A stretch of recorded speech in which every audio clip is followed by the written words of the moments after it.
নমস্কার বন্ধুরা, welcome to শখের রান্নাঘর। শখের রান্নাঘরে তোমাদের সকলকে স্বাগত জানাই। আজ আমার রেসিপি পেঁয়াজকলি দিয়ে কাতলা মাছের ঝোল। শীতকালে এই পেঁয়াজকলি দিয়ে কাতলা মাছের ঝোল কিন্তু দুর্দান্ত লাগে খেতে। তাই আমার রিকোয়েস্ট রইল তোমাদের কাছে, একবার হলেও বাড়িতে এই রেসিপিটা ট্রাই করবে। আর এই কাতলা মাছের রেসিপিটা বানানোর জন্য সবার প্রথমে আমি 1 কেজি কাতলা মাছ নিয়ে নিয়েছি। এবার একটু ম্যারিনেট করে নেব। ম্যারিনেশনের জন্য সবার প্রথমে আমি স্বাদ মতো নুন, 1 চামচ হলুদ গুঁড়ো আর 1 চামচ সর্ষের তেল দিয়ে ভালো করে ম্যারিনেট করে নেব। তারপরে আমি 10 মিনিটের জন্য রেস্টে রেখে দেব। আর আমি কিন্তু প্রত্যেকটা মাছের গায়ে নুন, হলুদ আর সর্ষের তেলটা ভালো করে মেখে নেব। আর এই সর্ষের তেলটা দিয়ে দিলে কিন্তু মাছটা ভাজার সময় ফাটবে না। এর মধ্যে আমি বাকি কাজগুলো করে নেব। তার জন্য আমি সবার প্রথমে দুটো বড় সাইজের আলু নিয়ে নিয়েছি।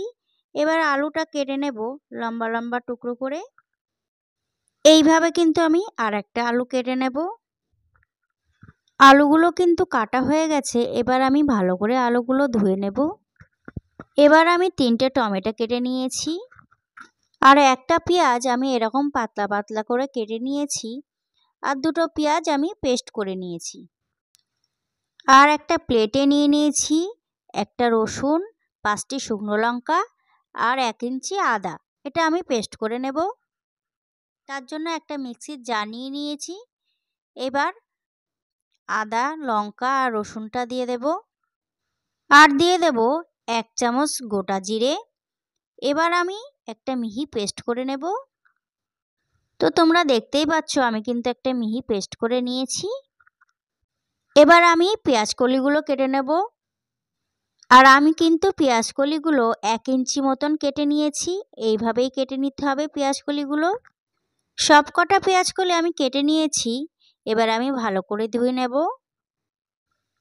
তো পেঁয়াজ কলিগুলো কিন্তু আমি ভালো করে ধুয়ে নিয়েছি। এবার আমি সাইড করে রেখে দেব। এদিকে কিন্তু 10 মিনিট হয়ে গেছে। এবার আমি মাছটা ভেজে নেব। তার জন্য ওভেনে একটা কড়াই বসিয়ে দিয়েছি। আর তাতে দিয়ে দিয়েছি পরিমাণ মতন সরষের তেল।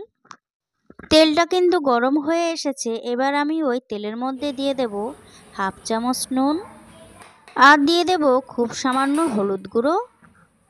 তারপরে তেলটা ভালো করে মিশিয়ে আমি মাছগুলো ভেজে নেব। এইভাবে কাতলা মাছ ভাজলে কিন্তু একদমই তেল ছিটকাবে না।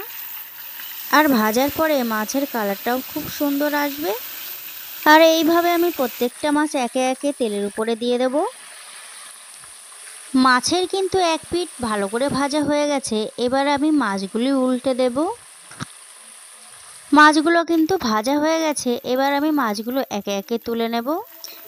এরপর আমি বাকি মাছগুলোও এইভাবে ভেজে নেব। সব কটা মাছ কিন্তু আমার ভাজা হয়ে গেছে। এবার ওই মাছ ভাজার তেলেই আমি আলুগুলোও ভেজে নেব। আলুগুলো কিন্তু আমি লাল লাল করে ভেজে নিয়েছি। এবার আমি আলুগুলো একটা প্লেটে তুলে নেব। তো আমি কিন্তু সবকটা আলুই প্লেটে তুলে নিয়েছি। এবার ওই তেলেই আমি দিয়ে দেব ফোড়ন। ফোড়নের জন্য দিয়ে দিয়েছি 1/2 চামচ কালো জিরে। 2 থেকে 3 সেকেন্ড নাড়াচাড়া করার পর কেটে রাখা পেঁয়াজ কুচিগুলো দিয়ে দেব। আর পেঁয়াজের কালারটা যখন হালকা ব্রাউন কালার আসবে তখন আমি দিয়ে দেব স্বাদ অনুযায়ী নুন। আর গ্রেভির কালারটা সুন্দর আসার জন্য দিয়ে দেব 1/2 চামচ হলুদ গুঁড়ো। আর দিয়ে দেব 1/2 চামচ কাশ্মীরি লঙ্কার গুঁড়ো। আর দিয়ে দেব 1 চামচ ধনে গুঁড়ো। এবার আমি তেলের সঙ্গে সব গুঁড়ো মশলাগুলো ভালো করে মিশিয়ে নেব। গুঁড়ো মশলাগুলো কিন্তু আমি ভালো করে মিশিয়ে নিয়েছি। এবার আমি পেঁয়াজ বাটাটা দিয়ে দেব। আর এই পেঁয়াজ বাটাটাও কিন্তু আমি 1 থেকে 2 মিনিট ভালো করে ভেজে নেব। পেঁয়াজটা কিন্তু আমার ভালো করে ভাজা হয়ে গেছে। এবার পেস্ট করে রাখা মশলাটা দিয়ে দেব। তারপরে আমি 5 থেকে 6 মিনিট ভালো করে কষে নেব। মশলাটা কিন্তু আমি ভালো করে কষে নিয়েছি। দেখতেই পাচ্ছ তেল ছেড়ে দিয়েছে মশলা থেকে। এবার ওই মিক্সির বাটিটা ধুয়ে একটু জল দিয়ে দেবো। তারপরে আবারও 1 থেকে 2 মিনিট ভালো করে কষে নেব মশলাটা। মশলা থেকে কিন্তু তেলটা ছেড়ে দিয়েছে। এবার আমি ভেজে রাখা আলুগুলো মশলার মধ্যে দিয়ে দেব। আর আলুটাও কিন্তু দেওয়ার পর আমি 1 মিনিট ভালো করে কষে নিয়েছি। এবার আমি দিয়ে দেব টুকরো করে কেটে রাখা টমেটো আর দিয়ে দেব পেঁয়াজ কলি। এবার আমি 7 থেকে 8 মিনিট ভালো করে কষে নেব। 7-8 মিনিট কষে নেওয়ার পর আমি দিয়ে দেব পরিমাণ মতন জল। এবার লো টু মিডিয়াম আছে 10 মিনিটের জন্য ঢেকে রেখে দেব। 10 মিনিট পরে ঢাকাটা খুলে আমি দেখে নেব আলুটা সিদ্ধ হয়েছে কিনা। তো আলুগুলো কিন্তু ভালো করে সিদ্ধ হয়ে গেছে। এবার আমি মাছ ভাজাগুলো দিয়ে দেব। আর মাছগুলি দিয়ে দেওয়ার পরে আমি কিন্তু 2 মিনিট ভালো করে ফুটিয়ে নেব।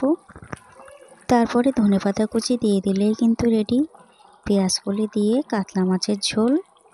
তো বন্ধুরা, আমার এই সিম্পল রেসিপিটা তোমাদের কেমন লেগেছে অবশ্যই কিন্তু আমাকে কমেন্ট করে জানাবে। আর যদি ভালো লেগে থাকে তাহলে একটা লাইক করে দেবে। আর তুমি যদি আমার চ্যানেলে নতুন হয়ে থাকো তাহলে অবশ্যই চ্যানেলটাকে সাবস্ক্রাইব করে পাশে থাকা বেল আইকনটিতে ক্লিক করে রাখবে। এতে আমি যখনই ভিডিও ছাড়বো সবার আগে পৌঁছে যাবে তোমার কাছে। তাহলে আজকের মতন এই পর্যন্ত, দেখা হচ্ছে অন্য কোনো রেসিপি নিয়ে। সবাই ভালো থাকবে, সুস্থ থাকবে। নমস্কার।